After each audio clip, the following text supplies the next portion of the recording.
Hello सभी दोस्तों, नमस्कार। मैं प्रमोद कुमार आज फिर आप लोगों के साथ एक नया टॉपिक डिस्कस करने जा रहा हूं जो इस समय बहुत ही चर्चा में है, जिसका कि नाम है इंडियन पोर्ट बिल 2022। ये जो इंडियन पोर्ट बिल है ये 2021 में भी पारित हुआ था, लेकिन इसकी कई सारे विवाद उत्पन्न हो गए थे, इसलिए नए मसौदे से 2022 में ये बिल पारित किया जा रहा है। तो चलिए इसके बारे में हम आप लोगों को बताते हैं कि इसमें क्या जो है अच्छाइयाँ हैं और क्या बुराइयाँ हैं। तो चलिए टॉपिक स्टार्ट करते हैं। केंद्रीय बंदरगाह, नौवहन और जलमार्ग मंत्रालय ने भारतीय बंदरगाह विधेयक के मसौदे पर हितधारकों के साथ परामर्श के 4 दौर आयोजित किए हैं। तो ये जो है इंडियन पोर्ट बिल 2022, इसके मसौदे पर जो है केंद्रीय बंदरगाह, नौवहन और जलमार्ग मंत्रालय ने 4 दौर की बातचीत की है, जिसके साथ ही ये नया बिल लाया गया है। नया बिल भारतीय बंदरगाह अधिनियम 1908 की जगह लेगा, जो अप्रचलित हो गया है। ये जो नया बिल 2022 में पास हुआ है, ये 1908 बहुत पुराना ही अधिनियम है, जिसके तहत ये प्रचलित किया जाएगा। और ये जो 2008 का बिल था, ये अब अप्रचलित हो गया था, इसके कोई मायने विशेष नहीं रखते थे। तो विधेयक का 2022 का मसौदा 2021 के मसौदे में सुधार करना होगा। तो ये जो है 2022 का जो बिल लाया गया है, ये विधेयक लाया गया है, इसमें मात्र 2021 के मसौदों पर सुधार होगा और कोई नई प्रक्रिया नहीं की जाएगी। भारत में 12 प्रमुख बंदरगाह हैं और 212 गैर प्रमुख बंदरगाह हैं। तो इस समय भारत में जो प्रमुख बंदरगाह हैं वो 12 हैं, और जो गैर प्रमुख बंदरगाह हैं, अन्य बंदरगाह, वो 212 हैं। अधिकांश गैर प्रमुख बंदरगाह छोटे मछली पकड़ने वाले बंदरगाह हैं, जो और 12 बंदरगाहों को छोड़कर अन्य 212 बंदरगाह हैं, वो सिर्फ मछली पकड़ने के लिए ही प्रयोग किए जाते हैं। मछुआरे लोग ही प्रयोग करते हैं। इनमें से कुछ ही अंतर्राष्ट्रीय शिपिंग को पूरा करते हैं। जो ये अंतर्राष्ट्रीय शिपिंग मानक होता है, इसमें कुछ ही बंदरगाह पूरा कर पाते हैं। प्रमुख बंदरगाह संघ सूची में आते हैं और केंद्र सरकार के अधिकार क्षेत्र में आते हैं।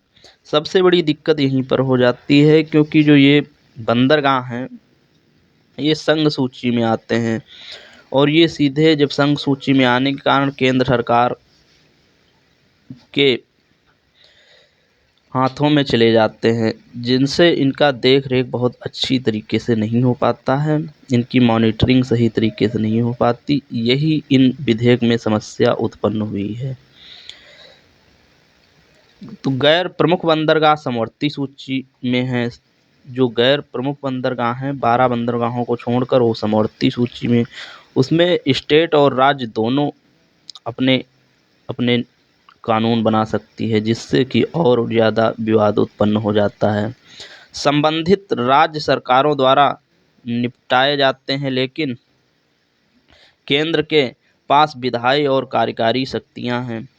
तो इस पे राज्य और केंद्र दोनों सरकार बना सकती है कानून, लेकिन केंद्र के पास ज़्यादा विधायी शक्तियां होती हैं, इसलिए उनका भी इन पर भी कब्जा हो जाता है। तो 1997 में एक कार्यकारी आदेश द्वारा एक समुद्री राज्य परिषद MSDC मेरी टाइम स्टेट डेवलपमेंट काउंसिल की स्थापना की गई थी।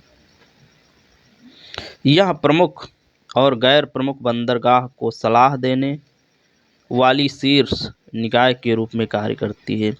ये जो है सेंट्रल और स्टेट प्रमुख और गैर प्रमुख बंदरगाहों के को सलाह देने का कार्य करती है तथा दोनों के बीच के विवादों को निपटाने का कार्य करती है। पिछले 25 वर्षों में इसकी केवल 18 बार बैठक हुई है। तो देख रहे हैं कि पिछले 25 वर्षों में सिर्फ 18 बार इसकी बैठक हुई है तथा विभिन्न मुद्दों पर अपनी चर्चा प्रस्तुत की है। भारतीय बंदरगाह विधेयक के 2021 के मसौदे में मैरीटाइम स्टेट डेवलपमेंट काउंसिल को व्यापक शक्तियों और कार्यों के साथ वैधानिक दर्जा देने का प्रावधान और इसे अपने कार्यालय, कर्मचारियों, खातों और लेखा परीक्षा के साथ एक स्थायी निकाय बनाने की मांग की गई है। तो देख रहे हैं कि जो MSDC है, मैरीटाइम स्टेट डेवलपमेंट काउंसिल, उसे जो है अब जो है सरकार जो वैधानिक शक्तियां और खाता लेखा ये संबंधी वैधानिक दर्जा प्रदान करने का प्रावधान किया जा रहा है, जो 2022 का बिल आया है, और इसे एक स्थायी निकाय बनाने का भी प्रावधान किया जा रहा है। तो वर्ष 2021 के मसौदे में मैरीटाइम स्टेट डेवलपमेंट काउंसिल को प्रमुख और गैर प्रमुख बंदरगाहों के विकास के लिए एक राष्ट्रीय योजना तैयार करने के लिए सशक्त बनाने की मांग की।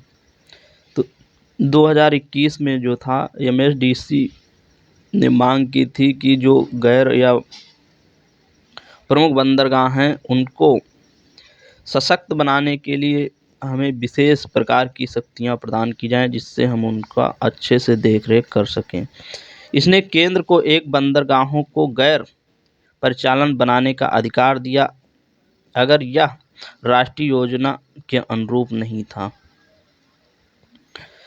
समुद्री राज्यों का संदेह है कि एक वैधानिक स्थायी MSDC का वास्तविक उद्देश्य और प्रमुख बंदरगाहों के विकास और प्रबंधन के लिए उनकी शक्तियों को कम करना है।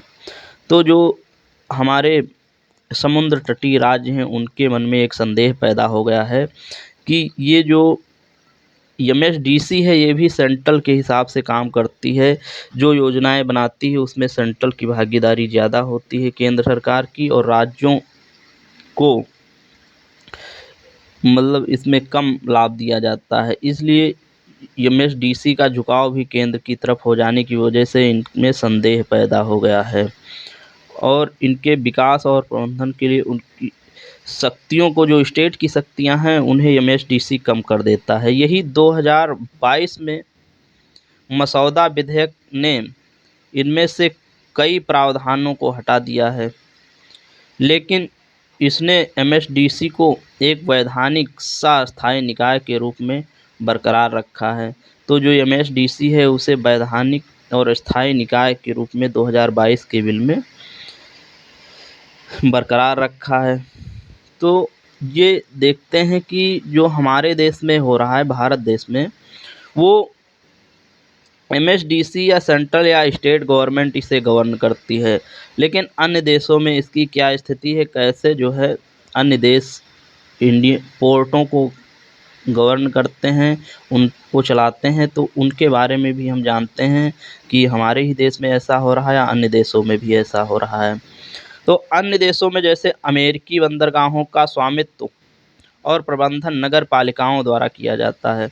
तो जैसा देखते हैं कि जो अमेरिका में है, वहाँ के जितने बंदरगाह हैं, उनकी सबकी का परिचालन, देख रेख और उनका जो भी मरम्मत या जो भी समस्याएं हैं, उनके सभी कार्यों का संचालन नगर पालिकाओं द्वारा होता है। क्योंकि ये जो नगर पालिकाएं होती हैं, ये उन्हीं से डायरेक्ट जुड़ी होती हैं, और सेंट्रल से वहाँ से कंट्रोल करना बंदरगाहों को या उनकी देख रेख करना बहुत मुश्किल भी हो जाता है।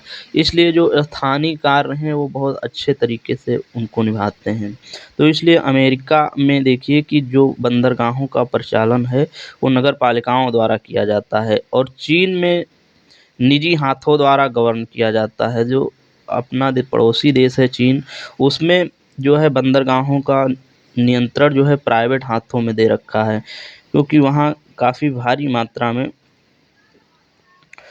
प्राइवेटाइजेशन हुआ है। इसलिए वो स्वयं नहीं ज़्यादा कंट्रोल करता है, लेकिन प्राइवेट हाथों में दे रखा है। इससे वहाँ का जो है बंदरगाहों का विकास अच्छे से हुआ है, और उनमें सुख सुविधाएं भी बहुत ज़्यादा उपलब्ध कराते हैं। इस प्रकार अंतर्राष्ट्रीय अनुभव से पता चलता है कि बंदरगाहों का प्रबंधन स्थानीय और क्षेत्रीय सरकारों द्वारा सबसे अच्छा किया जाता है। तो जैसे ऑस्ट्रेलिया, चीन, जापान और भी न्यूजीलैंड जो भी देश हैं वो ज़्यादातर प्राइवेट या अपनी नगरपालिकाओं को ही दे रखा है, इसलिए उनका प्रबंधन बहुत ही अच्छा माना गया है। लेकिन हमारे यहाँ क्या है, सेंट्रल के पास सारी शक्तियाँ होने के कारण बंदरगाहों का प्रबंधन अच्छे से नहीं हो पाता, तो जो अंतर्राष्ट्रीय शिप या अंतर्राष्ट्रीय मार्केट है उन पर बहुत बुरा असर पड़ता है, जिससे हमारी इकोनॉमी को भी बहुत ज़्यादा लॉस होता है। इसलिए हमें जो अंतर्राष्ट्रीय शिप पोर्ट हैं उनको डेवलप करने और उनकी देखरेख करने के लिए हमें जो है लोकल बॉडी को ही ये जो पोर्ट हैं वो सौंप देने चाहिए, उन्हीं की देख रेख में इन्हें चलाना चाहिए। तो जैसा कि सभी दोस्तों को पता है, मैं पिछले वीडियो से एक प्रश्न डिस्कस करता हूं जिसका सही जवाब आपको कमेंट बॉक्स में बताना रहता है। तो आज का प्रश्न है, हाल ही में शंघाई सहयोग संगठन शिखर सम्मेलन 2022 में कहाँ किया जा रहा है? तो अभी 15-16 कल और आज शंघाई सहयोग संगठन SCO का जो है शिखर सम्मेलन हो रहा है। तो वो बताइए इस समय कहाँ हो रहा है? तो देखते हैं इस प्रश्न का सबसे पहले कौन जवाब देता है। अगर ये पढ़ाई अच्छी लगती है तो हमारे channel Pramod Kumar only for study vision को लाइक, शेयर, सब्सक्राइब करें। पूरा वीडियो देखने के लिए सभी को बहुत बहुत धन्यवाद।